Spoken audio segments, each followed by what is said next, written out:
Welcome, dear viewers, to Diabetes Hope Channel, the channel where we educate you, motivate you, and encourage you to control your diabetes and probably reverse it. This is the place where you find hope. I am your co-host, Nyambura Madenge, and our host is Wanjiko Dongo. Welcome, Wanjiko Dongo, to the channel. Thank you, Sarah, and welcome, dear viewers, yet again. Yes, viewers, you're very welcome. So, Mwalimu, what do you have for us today? Today, dear viewers, we want to talk about the keto diet and their effects on metabolism. Nice. Now, you see, Sarah, we have a fairly large section of our community that is healthy conscious. True. They are concerned about what they are eating. Yes, they do. And the reason they do so is because they want to live long. True. Without the devastating diseases that are generally associated with the old people. True. Now, how they determine what is healthy depends on what they have had. True. As they grew up. Yes. It depends on those beliefs. Yes, like what I was told when I was growing up, you cannot eat this, you cannot eat this. Yeah. Exactly. And that is what you will believe to be healthy or not healthy. True. You see, information about what is healthy to eat and not healthy diffuses through society. True. And it is influenced by culture. True. It is influenced by family. It is influenced by media. A lot.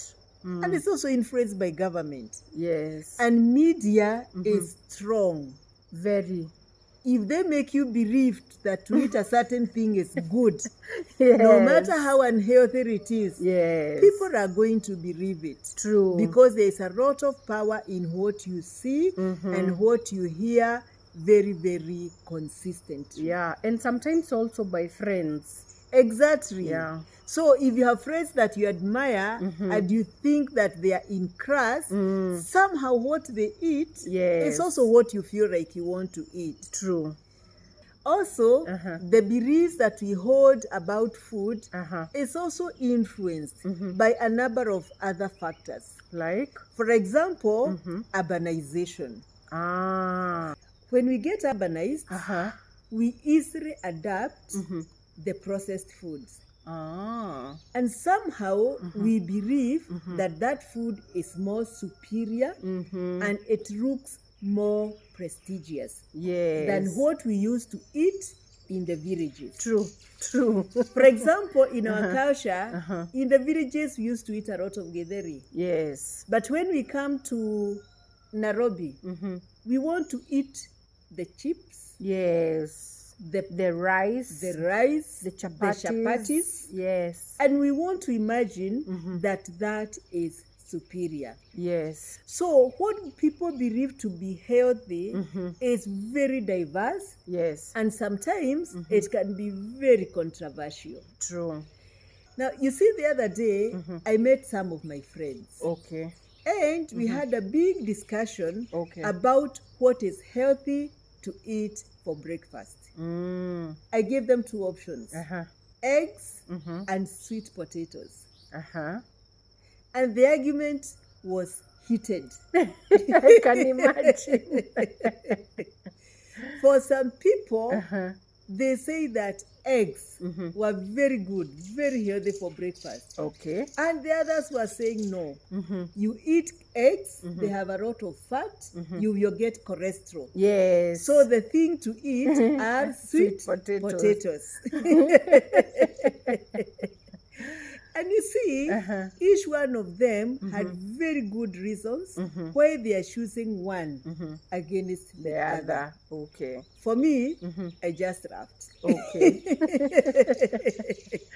And why I laughed is because there are a few things that I know. Yes. And I know when a person has metabolic challenges, they need to be very, very conscious about how high insulin shoots anytime they take a meal. True. That becomes very important. Yeah. And unfortunately, in the days past, it was believed that metabolic diseases were driven by the fat that is in the diet. Yes.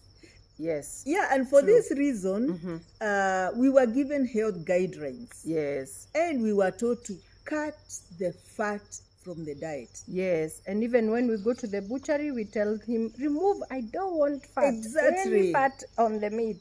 We remove all the fat first in the butchery. Yes. And then when we get back home, we are even searching for it all Yes. over. We were told that saturated fat Yes. is very, very dangerous. It is going to clog our arteries. Yes. Yes. True. So the chorus then was remove the fat, remove the fat, remove the fat. Yes. And you know what? A lot of people believed it. Yes. And we removed the fat. Yes. And all the fat. Yes. But over the years, even as people have strictly obeyed these guidelines, and they have reduced the fats drastically, metabolic health problems have not decreased. True. In actual fact, they have really, really increased. We have seen a rise in obesity. Yes. We have seen a rise in diabetes. We have seen a rise in high blood pressure. True. And we are asking ourselves, what went wrong? True. Is it that the people did not obey, or is it that the advice was not correct? Yeah, that's a good question. And what has happened is that researchers have gone back to research so that we can know exactly what went wrong. True. And now, new research is emerging. Okay. And it is pointing the problem to the sugar and not the fat. The sugar. It is new research is now telling us to cut the sugar and leave the fat. Oh, okay. So it's not cut the fat and cut the sugar. It is no. sugar. It is cut the sugar and leave the fat. Okay. And you know why it is important to leave the fat? Because when we eat, we have 3 macronutrients. Okay. We have carbohydrates, we have proteins, and we have fats. Okay. And we know that carbohydrates and fats are used for energy. True. And proteins are used for bodybuilding and repair. Yes. Now, if we need energy, we have to eat. Yes. And we shall eat either the carbs or we shall eat the fats. Now, one of the things that new research is saying is that if you combine the carbohydrates and the fats, for example, when you deep fry mandazi or you make cakes and biscuits, and you eat that food on a very regular basis, it is going to cause a metabolic disaster. This is what gives us a lot of weight and we become obese. This is what gives us diabetes. This is what you give us high blood pressures and other diseases. Wow. And so the movers of ketogenic diets who are using new science are advising us to move very far away from the carbohydrates. They are advising us to keep the carbohydrates extremely low. So that the body no longer relies on carbohydrates as a source of energy, but uses the fat as a source of energy. Okay. But the beauty of the body that God gave us is that it is very intelligent. True. It has capacity to switch its energy source from the sugar to the fat. Okay. Now, this ability to make that switch, that I can use sugar, but also I can stop using sugar and use fat, is what is known as metabolic flexibility. So our bodies have metabolic flexibility. Where it uses fat sometimes and Yes. uses the sugar sometimes. Exactly. That is already the sugar that is already in the body. Or even the sugar that you have eaten. Okay. So if you eat carbohydrate foods, you will be burning carbohydrates for energy. But here, when we stop using carbohydrates, then the body will start using fats for energy. Okay. Meaning we are eating more fats and the body is using that fat for energy. Okay. But we also need to understand the priority of the body. When within the body we have both sugar and fat, the body's first priority energy is always to use sugar.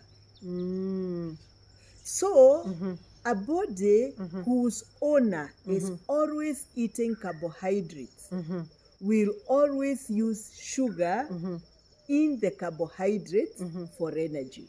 That will be their energy source. Okay. And that is what most of us are adapted to doing. We are always burning sugars From the carbohydrates. from the carbohydrates. Okay. Unfortunately, this energy is very short-lived. Okay. So the individual needs to eat very many times in a day in order to function well without losing energy. Okay. So such a person may need a few days to switch into burning fat. Okay. So the sugars would need to be withdrawn to a bare minimum. This means the person would need to stop, almost stop eating carbohydrates and put high fat diet. The body changes from being a sugar burner to a fat burner. Because the carbohydrates are very minimal. Exactly. So the person draws their energy now from the fat. Okay. And it may take a few days before the body can easily accept to stop burning sugar and to now just burn fat for energy. Okay. So that switch to start with takes a bit of time. Okay. Yes.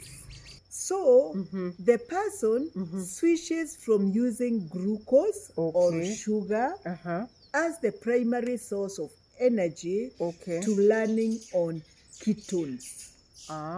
What are ketones? This is where we get complex a bit. I know, dear viewers. Stay keen. Now, ketones is what is produced when the body burns fat.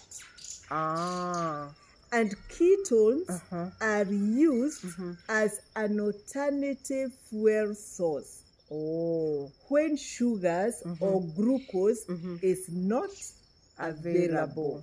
Yes. So the person is not eating sugars. Glucose is not available. The body makes a metabolic switch and starts producing ketones. Now, this change from being a sugar burner to adapting fat burning or being keto adapted can take a few days to several weeks. Okay. So it doesn't happen on the first day. And actually, when people are switching for the first time, the body feels it. And we actually say the person is suffering from keto flu. And that's something we shall explain at a later date. Okay. So when a person is burning fat, we say the person is in ketosis. Ketosis. Ketosis. Okay. So we are saying the person is now burning fat for Energy and not glucose or sugar. Not glucose or sugar. Okay. Now, researchers in this area say that being in ketosis is very good. Okay, how so? And it may even be a preferred state for the body. They say that ketone bodies are superior to glucose as a source of energy. And this is because they are able to sustain energy for a long time. When you're in ketosis? Yes, when you're in ketosis, you sustain that energy for a long time. And I can assure you that this is true. Okay. Because these are things I have experimented. Okay. For example, if I make a smoothie and I make sure that this smoothie has very little sugar, and then I add things like a lot of avocados, a lot of macadamias, a lot of flax seeds, and chia seeds. These, which are very fatty. These are fatty Yes, seeds. they have a lot of fat. Yeah. And I take just 1 glass or 2. That is enough meal to sustain me, sometimes almost the whole day. Without feeling hungry? Without feeling hungry. So when you're in ketosis, you do not feel hungry easily. You can go for hours and hours and hours. Wow. And so, keto diets, or what we also call the ketogenic diets, they are diets where the fats consumed are high, the proteins are moderate, and the carbohydrates, we keep them very, very low. Wow. And these diets have been clinically proven to be excellent in reversing type 2 diabetes. Wow. And what is surprising is that they reverse it in a very, very short period of time. And that is why they have become very, very popular for diabetics. Wow. I have seen a lot of people use ketogenic diets. And within a period of even 3 months, they're able to really, really lower diabetes. Wow. For some people, they are able to reverse it. They are able to get out of their medications. Wow. Of course, with the help of their doctors. True. But ketogenic diets, I can tell you for a fact, they work. They are very, very effective. Wow. Very effective. But it is important for the individuals to understand what are good, healthy fats. Okay. And this is going to be a discussion for another day. For now, we want our viewers to get curiosity and to want to get into ketosis. Okay. So that they can see for themselves. Okay. Is it really true? Yeah. That we can stay for a long period of time without feeling hungry. Okay. So what you're saying is that the fats that will be consumed need to be healthy fats. They must be healthy fats. So in later episodes, we shall learn what are healthy fats. Soon and very soon. Okay. Viewers, keep in touch. I'm also curious. We need to understand what are healthy fats so that we do not put ourselves at risk. Yeah. But dear viewers, if you are diabetic, you need to take very serious consideration about ketogenic diets. So stick with us and learn more. True. And for sure, you are going to find hope. Yeah. Here in Diabetes Hope Channel. Subscribe, like, share, and comment. For me now, it is goodbye until next time. Thank you very much, Mwalimu, for this lovely lesson we have had. Now we have learnt about your body being in ketosis. Such a heavy word, ketosis. I hope I can use it someday, that my body is in ketosis. Anyway, jokes aside, thank you very much. That was such a lovely lesson. We are continuing to learn more about the ketogenic diet, and we are still going to continue to learn more. Thank you very much, Mwalimu, for that. So, dear viewers, thank you for your continued support. We really appreciate, and we hope we shall see you in our next episode. From us, it's God bless you and goodbye.